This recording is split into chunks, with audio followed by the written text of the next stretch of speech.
കോട്ടയം ജില്ലയിലെ ഏറ്റവും ശ്രദ്ധേയമായ തെരഞ്ഞെടുപ്പ് ഫലങ്ങളിലൊന്ന് ഏറ്റുമാനൂരിലെയായിരുന്നു. മന്ത്രിയായിരുന്ന വി.എൻ. വാസവനെ 20,000-നടുത്ത് വോട്ടുകൾക്കാണ് DCC പ്രസിഡന്റ് നാട്ടകം സുരേഷ് പരാജയപ്പെടുത്തിയത്. ഇത്രയും വലിയൊരു വിജയം അവിടെ പ്രതീക്ഷിച്ചിരുന്ന 20,000 വോട്ട്. കാരണം കഴിഞ്ഞ തവണ വി.എൻ. വാസവന് 14,000-ൽ പരം വോട്ട്, 15,000-നടുത്ത് വോട്ടിനാണ് അവിടെ വിജയിച്ചു വന്നത്. അപ്പോൾ ഈ 20,000-ൻ്റെ അടുത്ത് വോട്ടിൻ്റെ ഒരു ഭൂരിപക്ഷം അത്രയും പ്രതീക്ഷിച്ചിരുന്നു. ഞാൻ കഴിഞ്ഞ ദിവസം അതിനെക്കുറിച്ച് പറഞ്ഞിരുന്നു. തെരഞ്ഞെടുപ്പ് പ്രവർത്തനം ആരംഭിച്ച നിമിഷം മുതൽ തന്നെ വിജയിക്കും എന്ന് കൃത്യമായിട്ട് എനിക്ക് മനസ്സിലായി. ഓരോ ദിവസങ്ങൾ മുന്നോട്ട് ചെല്ലുമ്പോഴും നല്ല ഭൂരിപക്ഷത്തിലേക്ക് എത്തുമെന്നും എനിക്കും പാർട്ടി പ്രവർത്തകർക്കും ബോധ്യപ്പെട്ടുകൊണ്ടിരുന്നു. പിന്നീട് വന്നപ്പോൾ നല്ല ഭൂരിപക്ഷമാകും എന്ന് തെരഞ്ഞെടുപ്പ് കഴിഞ്ഞപ്പം ഞങ്ങൾ മാധ്യമങ്ങളോടൊന്നും പറഞ്ഞില്ലെന്നേ ഉള്ളൂ. 10,000-ന് മുകളിൽ എത്ര വേണമെങ്കിലും ഭൂരിപക്ഷം പോകും എന്നാണ്. 10,000-ൽ താഴെ വരികയില്ല, 10,000-ന് മുകളിലേക്ക് ഭൂരിപക്ഷം പോകും. പക്ഷേ അത് നമ്മൾ മീഡിയാസിനോടൊന്നും ഇപ്പം പറയണ്ട എന്നുള്ള അതൊരു പാർട്ടി രഹസ്യമായ അകത്തുള്ളൊരു ഇതായിട്ട് തന്നെ ഞങ്ങൾ അതുകൊണ്ടാണ് പുറത്തങ്ങനെ പറയും. എന്നാലും ഞാൻ പറഞ്ഞു 10,000-ന് മുകളിൽ പോകുമെന്ന് ഞാൻ പറഞ്ഞു. എന്നാൽ ഇത്രയും ഈ 20,000-നടുത്തുള്ള ഭൂരിപക്ഷം എന്നുള്ളത് സത്യം പറയണമല്ലോ അത്രയും പ്രതീക്ഷിച്ചിരുന്നില്ല. എന്നാലും ജനങ്ങളുടെ പ്രതികരണം നല്ല വിജയം ഉണ്ടാക്കുന്നത് തന്നെയായിരുന്നു. കാരണം ഓരോ സ്ഥലത്ത് ചെല്ലുമ്പോഴും കർഷകരുടെ പ്രശ്നങ്ങൾ, കർഷക തൊഴിലാളികളുടെ പ്രശ്നങ്ങൾ, കുടിവെള്ളമില്ലാത്ത പ്രശ്നങ്ങൾ, ആശുപത്രിയിൽ ഡോക്ടറില്ലാത്ത വിഷയങ്ങൾ, ഗതാഗത പ്രശ്നങ്ങൾ, ഏറ്റുമാനൂരിലെ ഗതാഗത കുരുക്ക്, എന്തെല്ലാം വിഷയങ്ങളാണ് അവിടെ ഉള്ളത്. ഒന്നിനും ഒരു പരിഹാരം കണ്ടെത്താനായിട്ട് അദ്ദേഹത്തിന് കഴിഞ്ഞില്ല. കഴിഞ്ഞ 5 വർഷം ശരിക്കും ഞങ്ങളൊരു ഒരു കുറ്റപത്രം എന്നും പറഞ്ഞൊരു സാധനം ഇറക്കിയായിരുന്നു. ശരിക്കും അതിൽ പറഞ്ഞിരിക്കുന്ന കാര്യങ്ങൾ എത്ര സത്യസന്ധവും വസ്തുതാപരവുമായിട്ടുള്ള കാര്യങ്ങളാണ്. ഒന്നും നടക്കാത്ത ഒരു സ്ഥലം. ഞാൻ ആലോചിക്കുകയാണ് ഈ 5 വർഷവും കൊണ്ട് എന്തെല്ലാം കാര്യങ്ങൾ ചെയ്യാൻ കഴിയുമായിരുന്നു. മന്ത്രിയായിരുന്നു, ഗവൺമെൻറ്റിൽ വലിയ സ്വാധീനം ഉണ്ട് എന്ന് നമ്മളെല്ലാം ധരിപ്പിച്ച് വെച്ചിരിക്കുന്ന അങ്ങനെ ആയിരുന്നല്ലോ. അപ്പോൾ അങ്ങനെ ആകാം, എനിക്കറിയില്ല. എന്നിട്ട് എന്തുകൊണ്ട് ഇതൊക്കെ ചെയ്തില്ല? കുമരകത്തെ ആശുപത്രിയിൽ ഉച്ച കഴിഞ്ഞാൽ പിന്നെ ഡോക്ടറില്ല. ആ കുമരകംകാരുടെ ഏക ആശ്രയമാണ് ആ ഹോസ്പിറ്റൽ. ഉച്ച കഴിഞ്ഞാൽ പിന്നെ അവിടെ ഡോക്ടറില്ല. അതിരമ്പുഴയിലെ 24 മണിക്കൂർ, അതിരമ്പുഴ ഏറ്റവും 10, 45, 50 കൊല്ലം മുമ്പ് തുടങ്ങിയ ഹോസ്പിറ്റലാണ്. കിടത്തി ചികിത്സയൊക്കെ ഉണ്ടായിരുന്ന ഒരു ആശുപത്രിയാണ്. അവിടെ ഇപ്പം കുറേ കാലങ്ങളായിട്ട് ഒരു ഡോക്ടർ ഉച്ച വരെ വന്നിരിക്കും, പിന്നെ ഉച്ച കഴിഞ്ഞുമില്ല, വൈകിട്ടുമില്ല, ഒന്നുമില്ല. കിടത്തി ചികിത്സയില്ല. പോസ്റ്റ്മോർട്ടമൊക്കെ നടത്തിക്കൊണ്ടിരുന്ന ഹോസ്പിറ്റലാണ്. ഒന്നും ഇല്ല. എന്തെല്ലാം ചെയ്യാൻ കഴിയുമായിരുന്നു? ഒന്നും ചെയ്തിട്ടില്ല.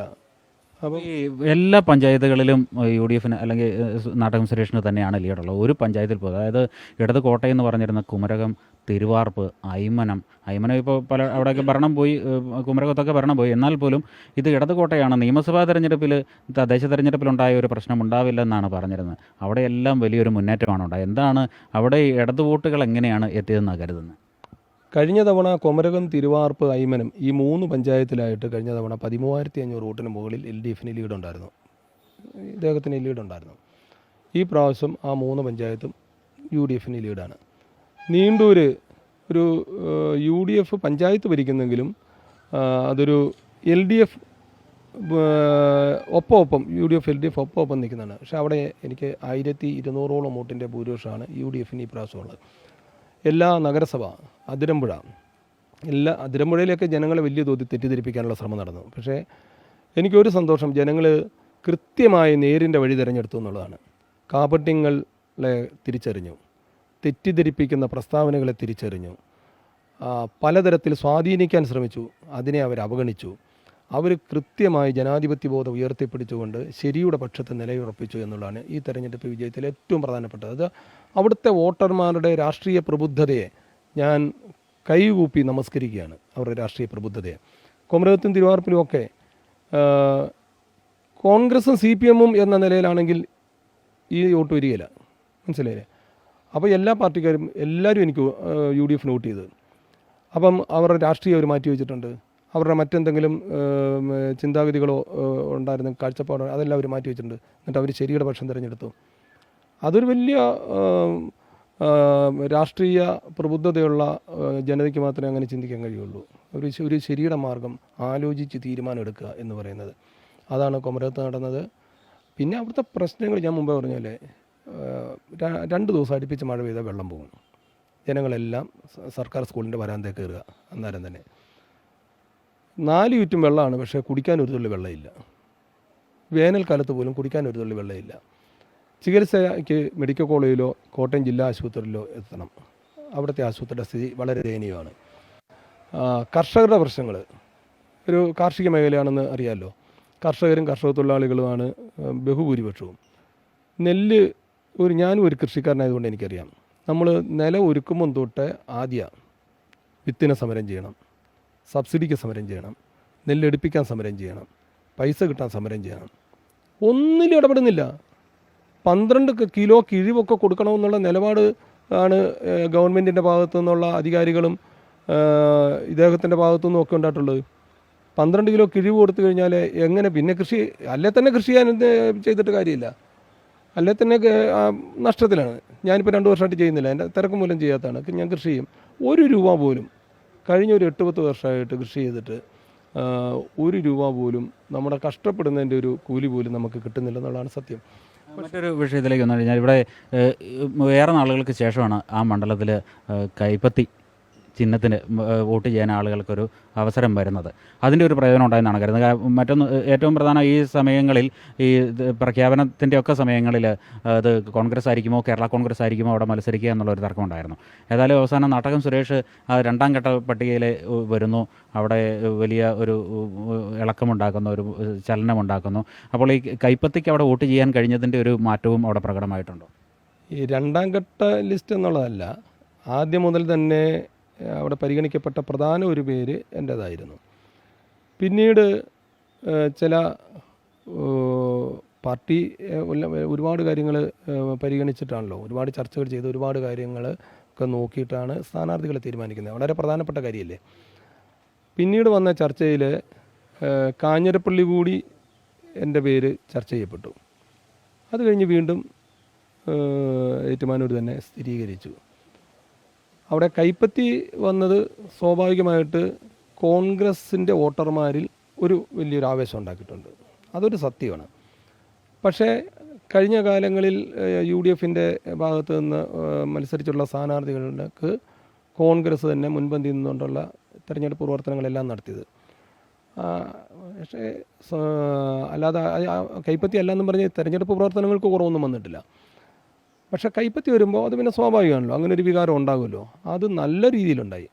ഒരു ഉണർവ്, വോട്ടർമാരുടെ ഇടയിൽ ഒരു ഉണർവുണ്ടായി. അത് ശരിയാണ്. ഇനിയിപ്പം കുറേ പ്രവർത്തനങ്ങൾ ഇപ്പം പറഞ്ഞു, ഏറ്റുമാനൂരിൻ്റെ കുറേ പ്രശ്നങ്ങൾ ചൂണ്ടിക്കാണിച്ചു. ഇപ്പോൾ ഏറ്റവും വലിയ പ്രശ്നമായിട്ട് ഒന്ന് ഏറ്റുമാനൂരിലെ ഗതാഗതക്കുരുക്ക്, മറ്റൊന്ന് ഈ കാർഷിക മേഖലയിലെ പ്രശ്നങ്ങൾ, പിന്നെ പോളയ മൂലം മത്സ്യത്തൊഴിലാളികളും അങ്ങനെ മറ്റ് ജലഗതാഗതവും തടസ്സപ്പെടുന്ന സാഹചര്യം. ഇതിനൊക്കെ ഒരു മാറ്റം നമുക്ക് പ്രതീക്ഷിക്കാമോ? ഞാൻ ഈ തെരഞ്ഞെടുപ്പിലെടുത്തൊരു സമീപനം, ഒരു വാഗ്ദാനവും കൊടുക്കുകയില്ല. മനസ്സിലായി?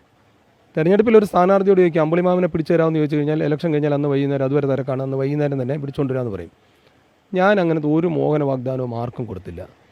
ഞാൻ ആളുകളോട് പറഞ്ഞത്, നിങ്ങൾ എന്നെ തിരഞ്ഞെടുക്കുന്ന പക്ഷം ഞാൻ നിങ്ങളോടൊപ്പം ഉണ്ടായിരിക്കും. നിങ്ങളുടെ സുഖത്തിലും ദുഃഖത്തിലും സന്തോഷത്തിലും എല്ലാം ഞാൻ നിങ്ങളുടെ കുടുംബാംഗത്തെ പോലും ഉണ്ടായിരിക്കും. ഈ ഓരോ പ്രദേശത്തിൻ്റെയും വികസന ആവശ്യം അത് വേർതിരിച്ചെടുക്കണം. ചിലയിടത്ത് പാലമായിരിക്കും വേണ്ടേ, ചിലയിടത്ത് കുടിവെള്ളമായിരിക്കും വേണ്ടേ, ചിലയിടത്ത് സ്കൂൾ കെട്ടിടം ആയിരിക്കും വേണ്ടേ, ചിലയിടത്ത് ആശുപത്രി ആയിരിക്കും വേണ്ടേ. അപ്പോൾ എന്താണ് ഒരു പ്രദേശത്തെ ജനങ്ങളുടെ ആവശ്യം, അതാണ് വികസനം എന്ന് പറയുന്നത്. ആ ആവശ്യം സാക്ഷാത്കരിക്കുമ്പോഴാണ് ആ നാട്ടിൽ വികസനം ഉണ്ടായെന്ന് പറയുന്നത്. അപ്പം ഞാൻ ജനങ്ങളുടെ യോഗം വിളിച്ചു കൂട്ടും.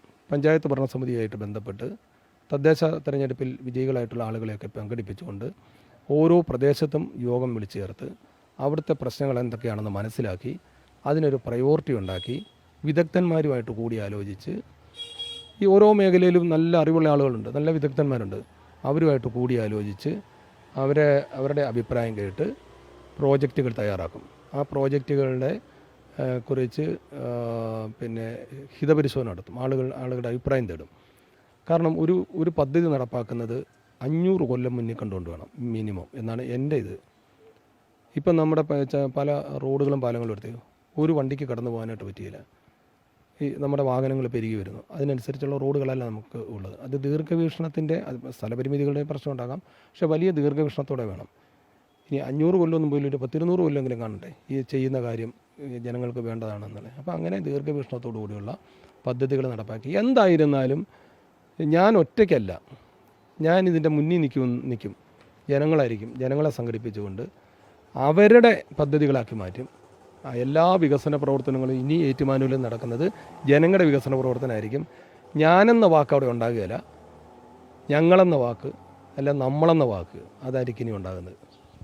തീർച്ചയായും. അപ്പോൾ മുമ്പ് ഇലക്ഷൻ്റെ സമയത്തൊക്കെ വി ഡി സതീശൻ പറഞ്ഞത് 1 ഡസനിലധികം മന്ത്രിമാർ തോക്കുമെന്നായിരുന്നു. അത് കോട്ടയത്തെ മന്ത്രിയെ തോൽപ്പിക്കാൻ സാക്ഷാൽ DCC പ്രസിഡന്റ് കൂടെയ സാക്ഷാൽ നാട്ടകം സുരേഷാണ് ഇറങ്ങിയത്.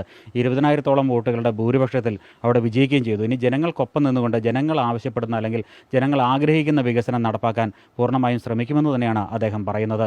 കോട്ടയത്തു നിന്നും ക്യാമറമാൻ ജിത്തു കൃഷ്ണനൊപ്പം പ്രശാന്ത് ജോസഫ്, അമൃത ന്യൂസ്.